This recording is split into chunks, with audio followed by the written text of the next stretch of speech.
Welcome back to Small Caps, ladies and gentlemen. My name's Kerry Stevenson, and I've asked Idan Schmorak. He is the CEO of Unith. The ASX code is UNT. Rebranded from Crowd Media, ASX CM8, to Unith, as I said, ASX code UNT. Now, it's really interesting. This is going to be a tech conversation, and my age group, sometimes we don't understand. But what I like about Idan, he can just, I guess, bring it down to where value is as people that are looking at opportunities. What he's going to share with us today is why Unith is different, what they're doing, and basically it's about humanizing information, which kind of scares me a little bit, but it's a big market. Hey, Idan, great to see you. Nice to see you. Have you back on Small Caps. Gary, good to see you again. Look, just briefly before we get into the guts of this, and we'll get to the elephant in the room, which, because I know you've just done a cap raise, give us your interpretation of who are Unith. I said humanizing information, which kind of scares me. Tell us what are you doing? That's exact. We call it humanizing data, but we create digital humans, avatars on a computer that looks really like human, and we'll do a demo in a few seconds.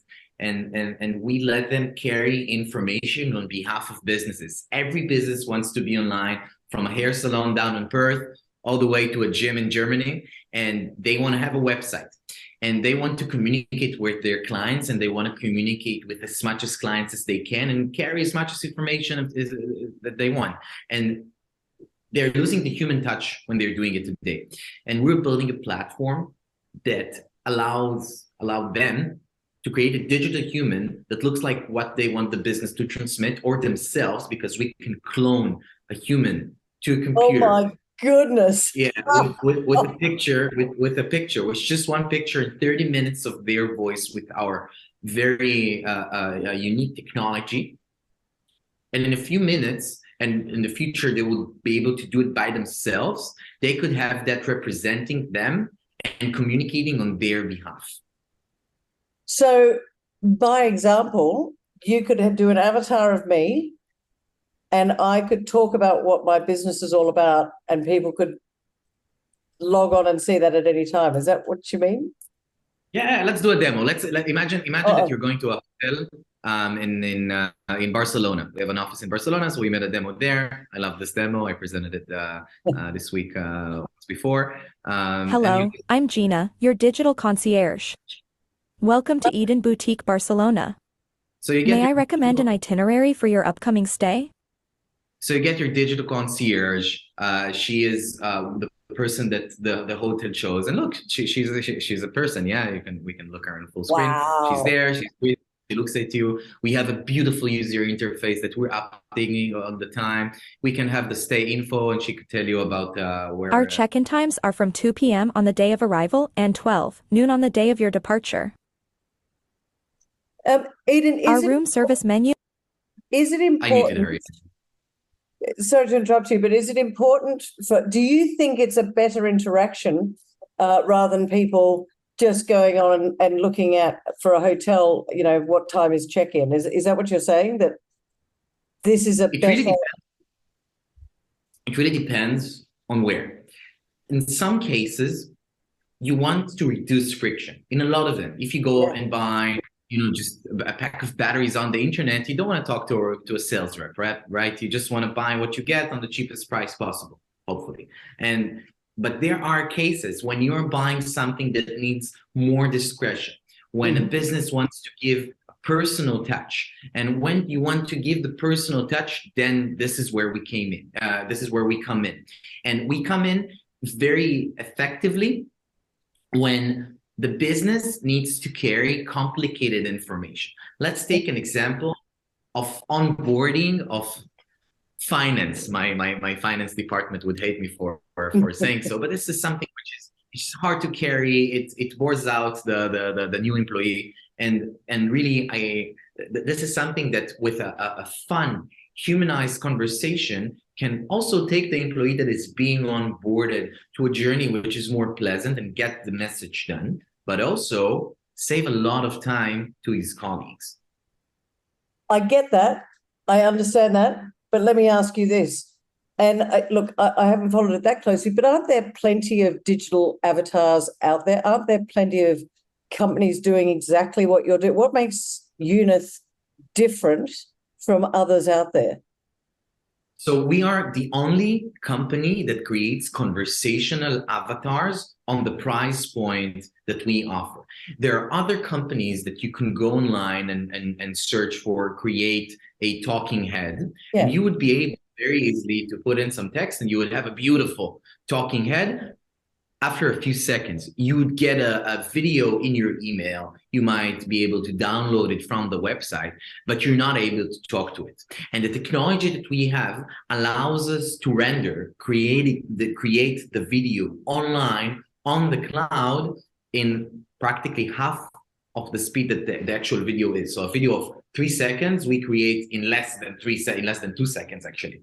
And this allows us to create a conversational platform. We also have a cutting-edge conversational tool that in the very near future, we're connecting with ChatGPT. It means that until today, we had to write the conversation that Gina from the hotel in Barcelona, I'm going to close her so she doesn't come into our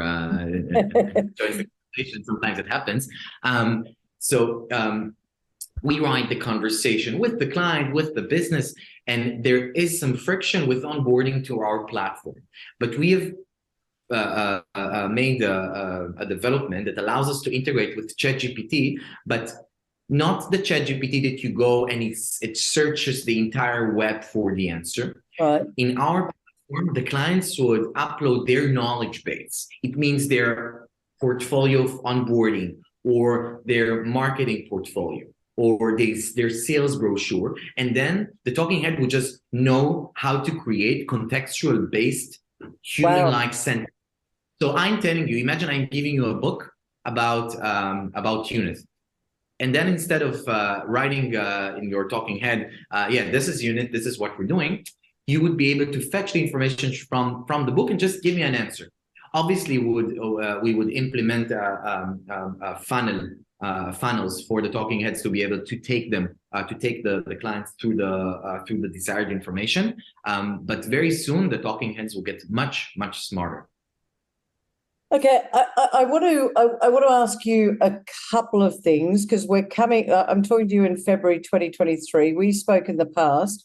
I know that you've got such a passion for this. What's the size? Like, I want to get into the nitty-gritty. I want to get into where's the value? What's the size of the market? Why does Unith think that they're in a unique position to deliver value to shareholders, and where's the growth? So the growth has been presented through the last 18 months since we built the business in the way that it is today. We've developed this technology literally from scratch. We're getting in to a market, and if we look on conversational AI, this is a market that is growing exponentially. Look at what happened in the market in the last few months, just with the rise of one company, ChatGPT. And we're looking on a market that was in 2021 almost $10 billion Australian, and it's going to grow on a very conservative assessment onto 95 billion. Taking only 1% of this market size in 2030 would be $1 billion, approximately. So we're dipping into a huge market that is growing constantly. And there is no doubt that it is growing as conversational AI just grows. And you don't need ChatGPT, which is the latest, buzzword to. This is something that happens for years, and it's just growing. And you see so many adoption points and validation points throughout the entire market. And it is important to us to show that not only we develop the right product, we also adapt it to the needs and to where we see that it works. For example, when we've built it, and if you look at an interview with me 18 months ago, I would say that marketing is the definite point that this product should be in. But we have learned from clients that we talk with and that we onboarded that they want to do it on an onboarding scenario, or they want to talk with their clients on a bit of a different. They want to take them through the product. They want to teach them how to use the product. So we have decided to go on a platform approach in which, like Canva, or Atlassian, the clients could decide to do whatever they want with the product. I'm not telling them, you do the talking head for that. You do the talking head for whatever you want, and we would provide you the easiest tool to integrate it easily, for your clients to use this easily, and for you to easily see how you convert clients. You mentioned two companies there that are massive, Canva and Atlassian. Do you think, and before we looked at the size of the market for digital conversational avatars being 95 billion, you get 1%, it's $1 billion company. Your market cap clearly is not there at the moment. My question is, when you say it's on a platform, do you think that means that the growth could be as explosive as, for example, a Canva? It's different, but you think that growth could be as explosive? It is different. This is obviously where we aim. We shoot for the stars. We have an extremely motivated team that works day and night to create this platform. And when I compared, or when I took a reference point from Atlassian on Canva to Australian companies, I didn't choose them because of their market size. I chose them because of their platform approach. Canva, for example, is a visual creation tool that allows anybody to create, for example, a beautiful brochure or a beautiful sales pitch. But they didn't tell, hey, this is for market for college students to be able to create their end year portfolio, or this is for an artist, or this is for the Perth local hair salon to create their Friday brochure. They said, create. And this is exactly what we're going to say once we launch our platform. We want anybody to be able to log in, create their talking head, wow, and put on their website easily and do whatever they want with it. And we want it to be easy. And I said easy, and I'm saying it a lot also in our deck that we launched into the ASX. It's there. We want it to be easy for them to use that, because we don't want to have friction on onboarding to a platform. It needs to be quick. You need to be able to create your talking heads in a few minutes. So we're not only working on making the technology nicer by having the heads more human-like, but we're also reducing the friction in the onboarding to our platform, in the sign-up. Okay, so where are we? Where are you at right now? As I sit talking to you, February 23, can I go onto your website and say, yippee, it's like Canva, but it's a conversational avatar? When's that going to be ready? When can I have my conversational avatar? So towards the end of the calendar year, and from now on, we're going to see more and more of the Unith talking heads, of the Unith digital humans online. You could already see that with our increasing social presence. So we are rebuilding the brand. We are now having a point in which we're developing the platform. We are onboarded several clients and several partners on the platform. One of them is one of the big 5 tech companies that is using this, are using 3 talking heads of ours, and we are deploying them in these days. And towards the end of the calendar year, we'll be ready to start soft launching the self-service platform. That's exciting. I want to just ask you a quick question, because you just said rebrand. Why the need for the rebrand? Well, Crowd Media is a brand that existed for years. And it had a lot of operations which were successful in the media tech sphere. Unith is a tech company, a pure tech company that is creating a cutting-edge digital platform. And we want to attract clients, of course, and the media in the name could confuse them. We wanted a brand that is unique and it's one of a kind, and Unith is one of a kind. There is one Unith company. Crowd Media, there is more than one. And we wanted to attract engineers to work with us. And we wanted a brand which is techie, which is clean, and which represents the new company. Crowd Media was an amazing business, but there is new leadership now at Unith. There is a completely new team, almost completely new team. Wow. Placed more 70% of the team since I joined in September 21. And Unith represent the way that we unite brands with technology. And we are super happy to go on this journey in a new name and a new suit. All right, let's get to the elephant in the room. You've just done a capital raise, I think it was last week. What was that for? Where are you going to be using the funds? And how successful was it? So we had a very successful capital raise. It was oversubscribed. We saw so many calls and so much demand to participate, which only strengthens our vision and only strengthens the fact that we are attractive for investors. Those funds are clearly going to be used for developing the system. In order to develop quality tech, you need quality personnel that work efficiently, fast, and write clean code. And this is exactly what we're going to bring in. We're going also to allocate some marketing budget for the future platform. And we're going to start some stronger sales efforts by onboarding a commercial team.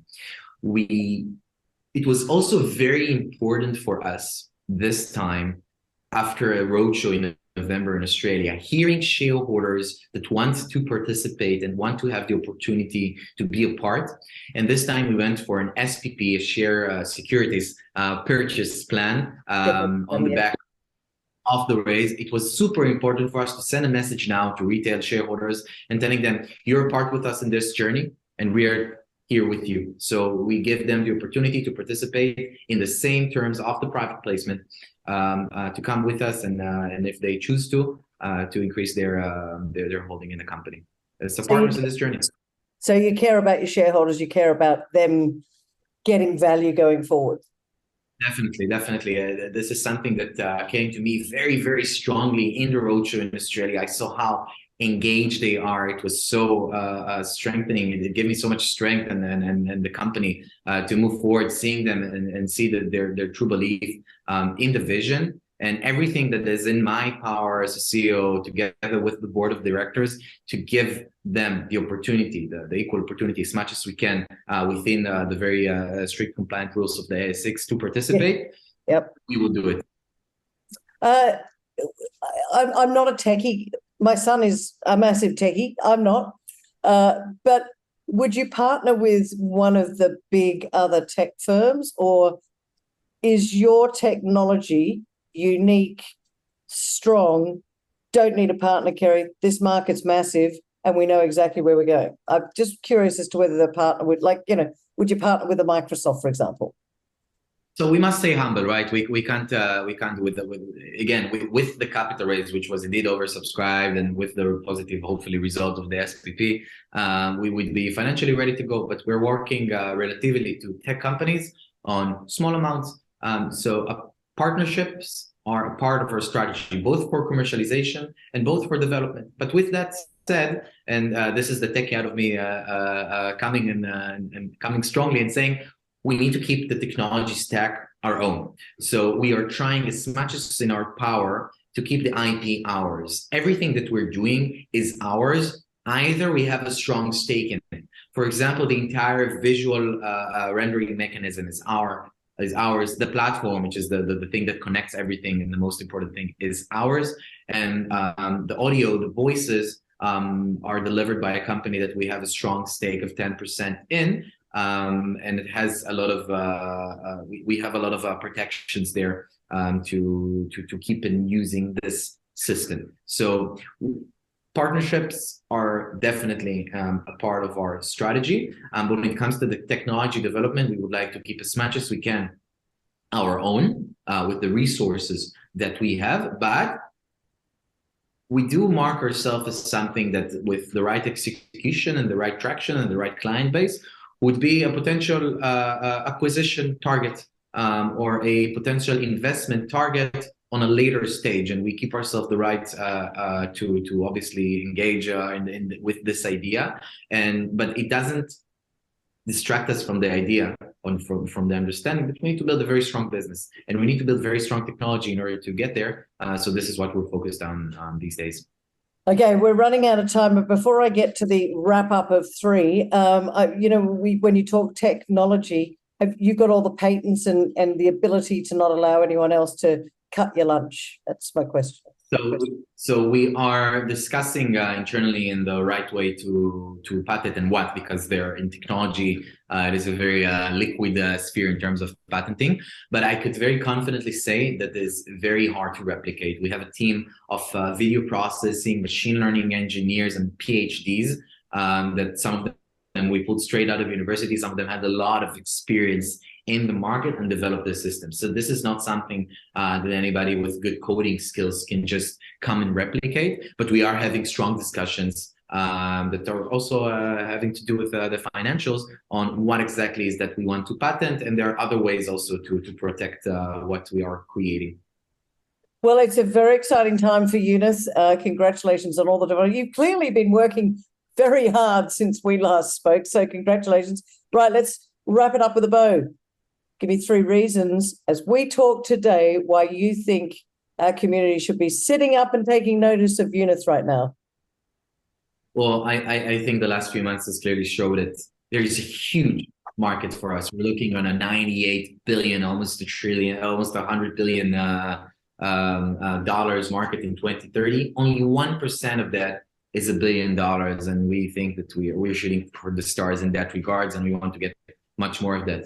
We have a very unique technology that is hard to replicate and it is working amazingly, and we keep improving it all the time. And over this year, we would show improvements that would make this technology more human-like, faster, and easier to convert clients on the other end for our businesses. And we have no direct competition in the sphere. We are the only ones to offer a one-on-one direct conversation with digital human in our price point because of our competitive technology. And I think these are 3 reasons why we should be more than on the radar. More than on the radar, ladies and gentlemen. So you heard it here first. Idan Schmorak, thank you so much for joining me today. I love your energy, your passion, and you're just going to make this happen. The only thing I worry about is the robots are taking over. Yeah, we appreciate it. Words. Thank you very much. Come back and see us again soon. Cheers.